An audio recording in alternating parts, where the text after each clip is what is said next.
Bom dia, sou Wagner de Souza. Wagner, quando que você começou a estudar na Festival? Era Festival ou era Unioeste?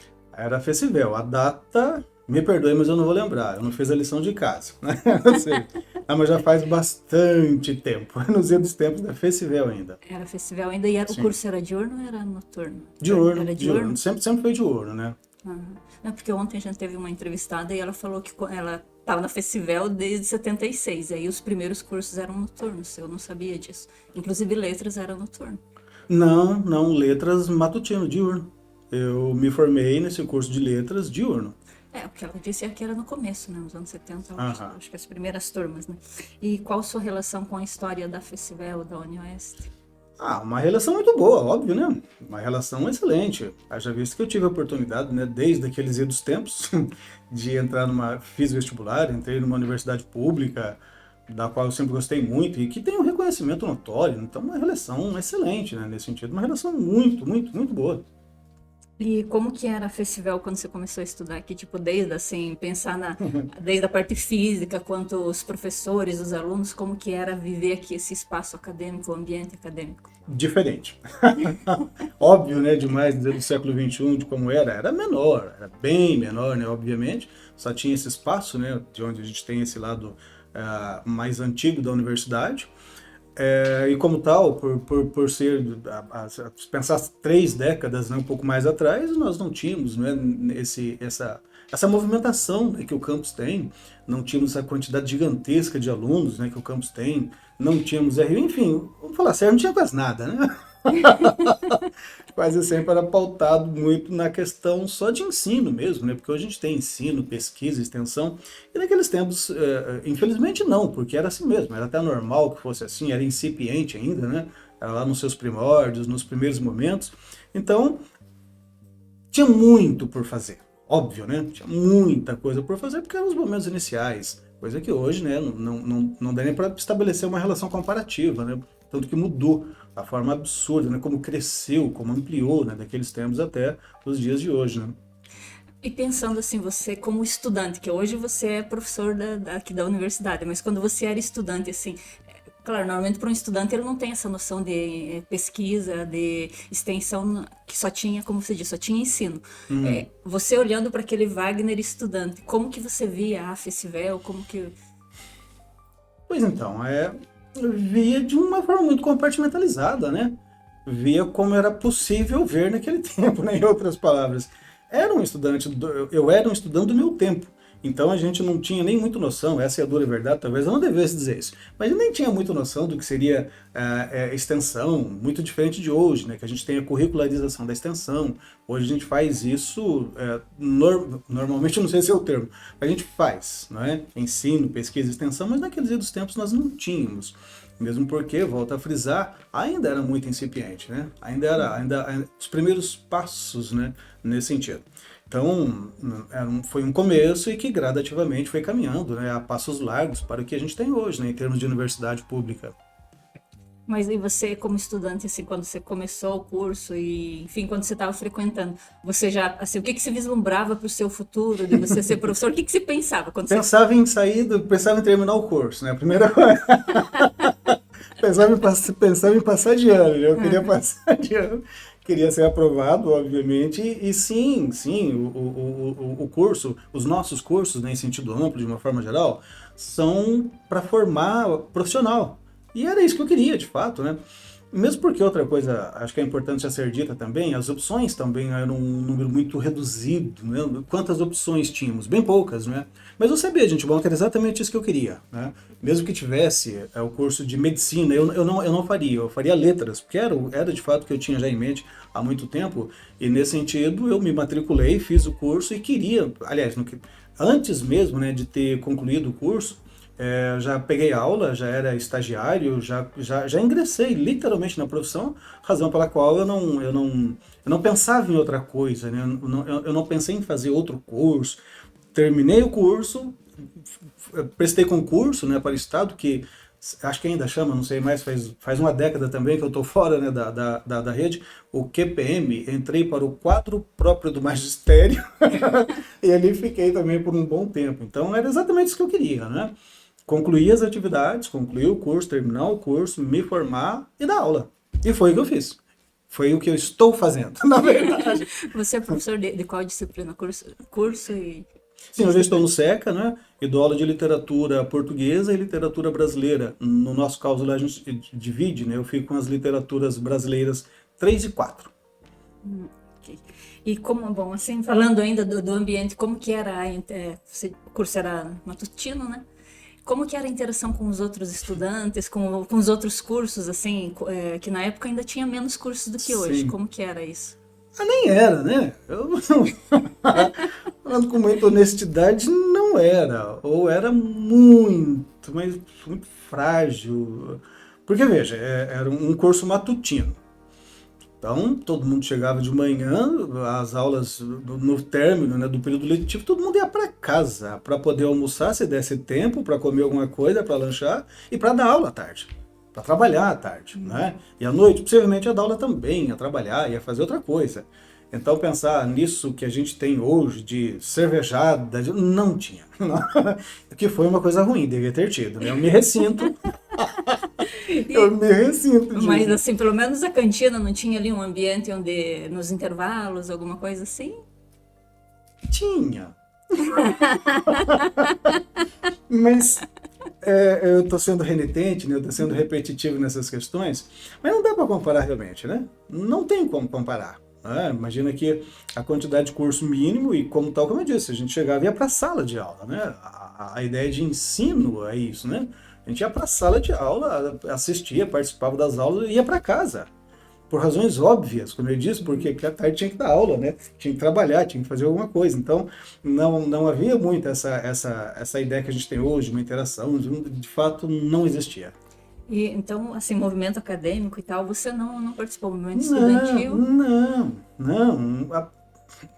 Participou na medida ou tanto quanto era possível participar nas condições que nós tínhamos naquele momento, né? Mas nós éramos, sim, acho que aí tem que fazer uma ressalva, acho que uma juventude participativa também nesse sentido, né? Lembro-me de alguns momentos de passeata, de participação na Avenida Brasil, lembro-me de alguns momentos nesse sentido, mas não da forma como está organizado hoje, que quer me parecer que os nossos jovens hoje do CEAS, né, das atléticas, do DCS, são muito bem organizados e parabenizo, né, nesse sentido. Mas, como eu disse, era uma organização acadêmico dos moldes daquele tempo, né? Era uma organização para agradar, não é nem para agradar, mas que vem ao encontro daquele universo, daquele período. E a época que você estudou foi a época de transição ou ainda era festival, ou o festival já estava indo para aqueles movimentos para transformar em... Não, estava indo, mas ainda, como eu disse, mas ainda muito cedo, né? Eu terminei, eu concluí o curso ainda festival. Então você chegou a participar de alguma coisa, assim, de movimentos, assim? Pouco, infelizmente pouco, né? Infelizmente no sentido de que a gente sempre gosta, né, dessa participação acadêmica, da participação estudantil, mas à medida que eu me formei, como eu já te disse, fui dar aula, fui trabalhar, né? Não fui fazer outra coisa, fui fazer isso. E você lembra, assim, de uma situação interessante ou pitoresca do seu tempo de estudante, assim, que você gostaria, que você quer compartilhar? Como eu disse, interessante ou pitoresco é de um número bastante reduzido, mesmo porque o nosso universo se limitava muito nessa coisa de sala de aula. Do jeito que eu estou falando aqui, parece que os jovenzinhos hoje não vão para a sala de aula. Vão, mas vão menos, né? Nós íamos muito para essa coisa assim de sala de aula. Então, as situações, ou os temas, ou os momentos, né, mais pitorescos, praticamente se reservavam, né, para aqueles momentos em que a gente tentava fazer no término de um semestre ou no término do período. Eu disse tentávamos porque também era quase impossível, né, reunir 100%, porque as pessoas eram diferentes e tinham perspectivas diferentes e tinham gostos diferentes. Nisso, né, que a gente chama hoje, né, de uma cervejada, coisa. Então o pitoresco estava nas condições extra classe. Em outras palavras, né? Então vamos marcar um churrasco, vamos marcar uma cerveja, vamos marcar uma confraternização. E o engraçado da coisa é que, óbvio, naqueles tempos também não tinha internet, não tinha grupo de WhatsApp. Vamos montar um grupo. Não precisava, o grupo estava lá, era só levantar a mãozinha E perguntar quem vai em tal local, tal hora, e vamos tomar um chopp, vamos tomar uma cerveja. Então resolvíamos, né, de uma forma muito ágil e muito prática, assim. Então também não tinha grupos sociais, né? Então as brincadeiras e as ironias e etc, que se fazia ao vivo, né? A gente não precisava de grupo social para fazer isso, né? Não precisava de outro, fazia-se ao vivo. E é claro, nesses momentos em que você toma uma cerveja a mais, aí você se sente muito mais à vontade, né? Hoje a gente usa uma expressão assim, né? Para tratar desses assuntos pitorescos, né? Como você comentou aqui, mas muito mais nos poucos, infelizmente, né? Encontros que a gente tinha para marcar um churrasco, para confraternizar, para fim de ano, né? Uhum. E você lembra de mais alguém assim que contribuiu para a história da Unioeste? Ou tem algum professor ou professora assim que foi marcante para você na sua Ah, trajetória estudantil? lembro de muita gente. Mas eu não fiz a lição de casa também. O que que seria a lição de casa? Tentar procurar lá, né, nos anais, lá na história, para poder analisar e falar. Lembro de muita gente de suma importância nesse sentido. Mas eu acho que seria um pouco deselegante, né, falar o nome de alguns e não falar o nome de outros.